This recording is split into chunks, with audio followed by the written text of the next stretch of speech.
Hello my dear students, ಹೇಗಿದ್ದೀರಾ ಎಲ್ಲರೂ? Welcome to Pallavi tutorials. ಈ ಒಂದು ವಿಡಿಯೋದಲ್ಲಿ ನಾಡಿದ್ದು ನಡೆಯುವಂತಹ ಸೆಕೆಂಡ್ PUC ಎಕನಾಮಿಕ್ಸ್ ಎಕ್ಸಾಮಿಗೆ ಸಂಬಂಧಪಟ್ಟ ಹಾಗೆ ಬಿಟ್ಟಸ್ಥಳ ಪ್ರಶ್ನೆಗಳನ್ನು 5 ಕೇಳ್ತಾರೆ. ಸೊ ಬಿಟ್ಟಸ್ಥಳ ಪ್ರಶ್ನೆಗಳು ಯಾವ ರೀತಿಯಾಗಿ ಓದ್ಕೊಳ್ಬೇಕು, ಯಾವ ಅಧ್ಯಾಯದಲ್ಲಿ ಓದ್ಕೊಳ್ಬೇಕು, ಯಾವ ಅಧ್ಯಾಯ ಇಂಪಾರ್ಟೆಂಟು ಅನ್ನೋದಕ್ಕೆ ಸಂಬಂಧಪಟ್ಟಂಥ ವಿಡಿಯೋ ಇದು. ಇಲ್ಲಿ ನಾನು ಕೇವಲ ಯಾವ ಅಧ್ಯಾಯಗಳನ್ನ ಓದ್ಕೊಳ್ಬೇಕು ಅಷ್ಟೇ ಹೇಳ್ತಾ ಇಲ್ಲ, ಯಾವ ಪ್ರಶ್ನೆಗಳನ್ನ ಓದ್ಕೊಳ್ಬೇಕು, ಅದಕ್ಕೆ ಉತ್ತರಗಳೇನು ಅನ್ನೋದನ್ನು ಕೂಡ ಹೇಳ್ತಾ ಇದ್ದೀನಿ.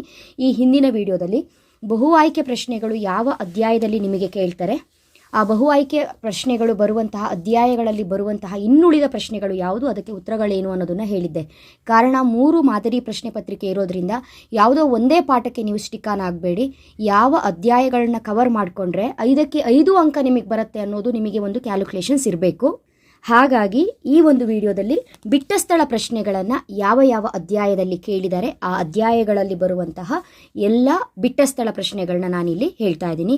ಮೊದಲನೇ ವಿಡಿಯೋನ ವಾಚ್ ಮಾಡೋದನ್ನು ಮರಿಬೇಡಿ, ಕಾರಣ ಅಲ್ಲಿ ಬಹು ಆಯ್ಕೆಗಳು ಸಿಗುತ್ತೆ ನಿಮಗೆ ಇಂಪಾರ್ಟೆಂಟ್ ಆಗಿ ಓದ್ಕೊಳ್ಬೇಕಾಗಿರೋದು.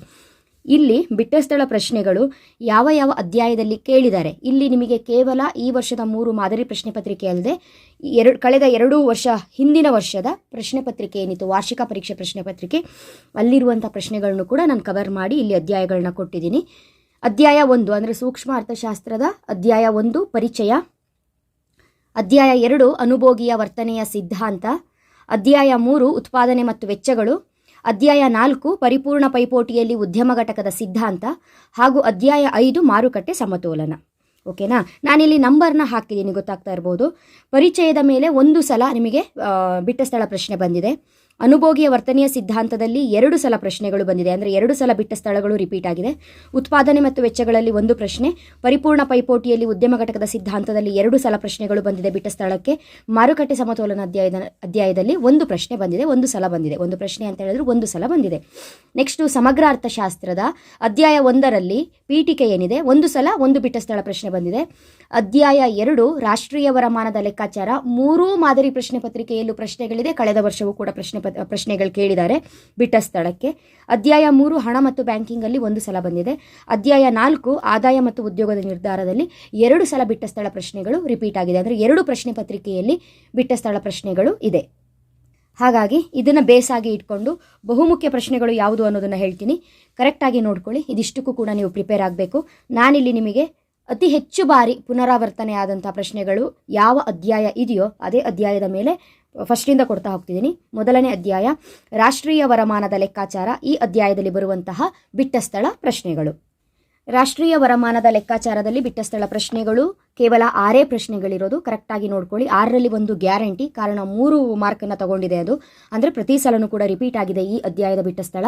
ಡ್ಯಾಶ್ಗಳನ್ನು ನಿರ್ದಿಷ್ಟ ಕಾಲಘಟ್ಟದಲ್ಲಿ ವ್ಯಾಖ್ಯಾನಿಸಲಾಗುತ್ತದೆ, ಉತ್ತರ ದಾಸ್ತಾನು. ಡ್ಯಾಶ್ ಸರಕುಗಳು ಉತ್ಪಾದನೆಯ ಯಾವುದೇ ಮುಂದಿನ ಹಂತಗಳಲ್ಲಿ ಹಾದು ಹೋಗುವುದಿಲ್ಲ, ಅಂತಿಮ. ಡ್ಯಾಶ್ ಎಂಬುದು ಬಂಡವಾಳ ಸರಕಿನ ಸವಕಲು ಹರಕಲಿನ ವಾರ್ಷಿಕ ಭತ್ಯೆಯಾಗಿದೆ, ಸವಕಳಿ. ಡ್ಯಾಶ್ ಎಂಬುದು ದಾಸ್ತಾನಿನ ಚಲಕವಾಗಿದೆ, ತಪಶೀಲು ಪಟ್ಟಿ. ಮಾಲಿನ್ಯವು ಡ್ಯಾಶ್ ಬಾಹ್ಯತೆಗೆ ಉದಾಹರಣೆಯಾಗಿದೆ, ಋಣಾತ್ಮಕ. ಒಂದು ಉದ್ಯಮ ಘಟಕವು ಮಾಡಿದ ನಿವ್ವಳ ಕೊಡುಗೆಯನ್ನು ಅದರ ಡ್ಯಾಶ್ ಎನ್ನುತ್ತೇವೆ, ಮೌಲ್ಯವರ್ಧನೆ. ನೆಕ್ಸ್ಟು ಆದಾಯ ಮತ್ತು ಉದ್ಯೋಗದ ನಿರ್ಧಾರ, ಈ ಒಂದು ಅಧ್ಯಾಯದಲ್ಲಿ ಬರುವಂಥ ಬಿಟ್ಟಸ್ಥಳ ಪ್ರಶ್ನೆಗಳು. ಉಳಿತಾಯವು ಆದಾಯದ ಡ್ಯಾಶ್ ಭಾಗವಾಗಿದೆ.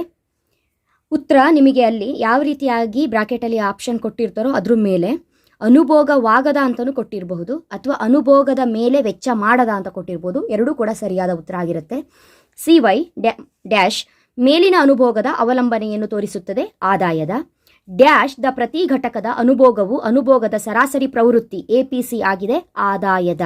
ಡ್ಯಾಶ್ ಅನ್ನು ಭೌತಿಕ ಬಂಡವಾಳ ಸಂಗ್ರಹಕ್ಕೆ ಆಗುವ ಸೇರ್ಪಡೆ ಎಂದು ವ್ಯಾಖ್ಯಾನಿಸಲಾಗಿದೆ, ಹೂಡಿಕೆಯನ್ನು. ಗುಣಕದ ಗಾತ್ರವು ಡ್ಯಾಶ್ನ ಮೌಲ್ಯವನ್ನು ಅವಲಂಬಿಸಿದೆ, ಸೀಮಾಂತ ಅನುಭೋಗ ಪ್ರವೃತ್ತಿ ಅಥವಾ MPC ಅಂತ ಕೊಡ್ಬೋದು ನಿಮಗೆ ಬ್ರಾಕೆಟಲ್ಲಿ. ಸೀಮಾಂತ ಅನುಭೋಗ ಪ್ರವೃತ್ತಿ ತುಂಬ ಇಂಪಾರ್ಟೆಂಟ್ ಕಾನ್ಸೆಪ್ಟ್ ಇದು.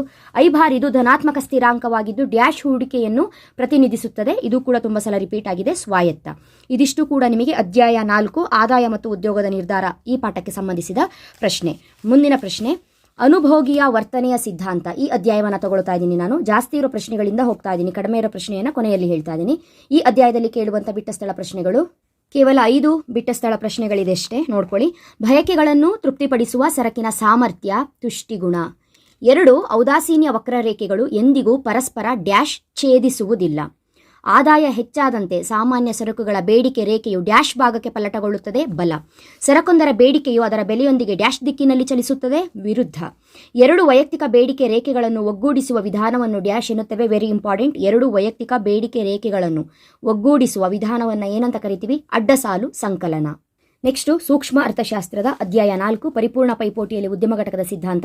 ಇಲ್ಲೂ ಕೂಡ 2 ಸಲ ರಿಪೀಟ್ ಆಗಿದೆ. ಈ ಅಧ್ಯಾಯದ ಬಿಟ್ಟ ಸ್ಥಳ ಪ್ರಶ್ನೆಗಳು. ಈ ಅಧ್ಯಾಯದಲ್ಲಿ ಕೇವಲ 5 ಪ್ರಶ್ನೆಗಳಷ್ಟೇ ಇದೆ. ಬೆಲೆ ಪಡೆಯುವ ವರ್ತನೆಯ ಡ್ಯಾಶ್ ಮಾರುಕಟ್ಟೆಯ ಒಂದು ವಿಭಿನ್ನ ಲಕ್ಷಣವಾಗಿದೆ. ಬೆಲೆ ಪಡೆಯುವ ವರ್ತನೆಯು ಡ್ಯಾಶ್ ಮಾರುಕಟ್ಟೆಯ ಒಂದು ವಿಭಿನ್ನ ಲಕ್ಷಣವಾಗಿದೆ. ಪರಿಪೂರ್ಣ ಪೈಪೋಟಿ. 2ನೇ ಪ್ರಶ್ನೆ, ಡ್ಯಾಶ್ ತೆರಿಗೆಯು ಸರ್ಕಾರವು ಉತ್ಪನ್ನದ ಪ್ರತಿ ಘಟಕದ ಮಾರಾಟದ ಮೇಲೆ ವಿಧಿಸುವ ತೆರಿಗೆಯಾಗಿದೆ. ಘಟಕ ತೆರಿಗೆ. ಒಂದು ಬೆಲೆ ಪಡೆಯುವ ಉದ್ಯಮ ಘಟಕಕ್ಕೆ ಸೀಮಾಂತ ಆದಾಯವು ಡ್ಯಾಶ್ಗೆ ಸಮನಾಗಿರುತ್ತದೆ. ಮಾರುಕಟ್ಟೆ ಬೆಲೆಗೆ. ಎಸ್ಎಂಸಿ ರೇಖೆಯು ಎಬಿಸಿ ರೇಖೆಯನ್ನು ಅದರ ಕನಿಷ್ಠ ಬಿಂದುವಿನಲ್ಲಿ ಛೇದಿಸುವ ಬಿಂದುವನ್ನು ಡ್ಯಾಶ್ ಎಂದು ಕರೆಯುತ್ತೇವೆ. ಸ್ಥಗಿತತೆಯ ಬಿಂದು. ತುಂಬ ಸಲ ರಿಪೀಟ್ ಆಗಿರುವಂತಹ ಪ್ರಶ್ನೆ. ಹಾಗೂ ಕೊನೆಯ ಪ್ರಶ್ನೆ ಈ ಅಧ್ಯಾಯದಲ್ಲಿ, ಕೆಲವು ಚಟುವಟಿಕೆಗಳ ಡ್ಯಾಶ್ ವೆಚ್ಚವು 2ನೇ ಉತ್ತಮ ಚಟುವಟಿಕೆಯನ್ನು ಬಿಟ್ಟುಕೊಟ್ಟ ಗಳಿಕೆಯಾಗಿರುತ್ತದೆ. ಬಿಟ್ಟುಕೊಟ್ಟ ಗಳಿಕೆ ಸದವಕಾಶ ವೆಚ್ಚ ಆಗಿರುತ್ತದೆ. ಆನ್ಸರು ಸದವಕಾಶ ವೆಚ್ಚ. ಇಲ್ಲಿಗೆ 2 ಮತ್ತು 3 ಪ್ರಶ್ನೆಗಳು ಬರುವಂತಹ ಅಧ್ಯಾಯ ಮುಗಿತು. ಈಗ 1 ಪ್ರಶ್ನೆ ಬರುವಂತಹ ಬಹುಮುಖ್ಯ ಅಧ್ಯಾಯ. ಮೊದಲನೇ ಅಧ್ಯಾಯ ಪರಿಚಯ. ಪರಿಚಯ ಅಧ್ಯಾಯದಲ್ಲಿ 4 ಬಿಟ್ಟ ಸ್ಥಳ ಪ್ರಶ್ನೆಗಳಿದೆ. ಈಸಿ ಇರುತ್ತೆ, ನೋಡ್ಕೊಳ್ಳಿ. ಇದರಲ್ಲಿ ವಾಸ್ತವವಾಗಿ ಎಲ್ಲ ಆರ್ಥಿಕತೆಗಳು ಡ್ಯಾಶ್ ಆರ್ಥಿಕತೆಗಳಾಗಿವೆ. ಮಿಶ್ರ. ಡ್ಯಾಶ್ ಎಂಬುದು ಆರ್ಥಿಕ ಪ್ರತಿನಿಧಿಗಳು ಪರಸ್ಪರ ತಮ್ಮ ನಿಧಿ ಅಥವಾ ಉತ್ಪನ್ನಗಳನ್ನು ಮುಕ್ತವಾಗಿ ವಿನಿಮಯ ಮಾಡಿಕೊಳ್ಳುವ ವ್ಯವಸ್ಥೆಗಳ ಸಮೂಹವಾಗಿದೆ. ಮಾರುಕಟ್ಟೆ ಆರ್ಥಿಕತೆ.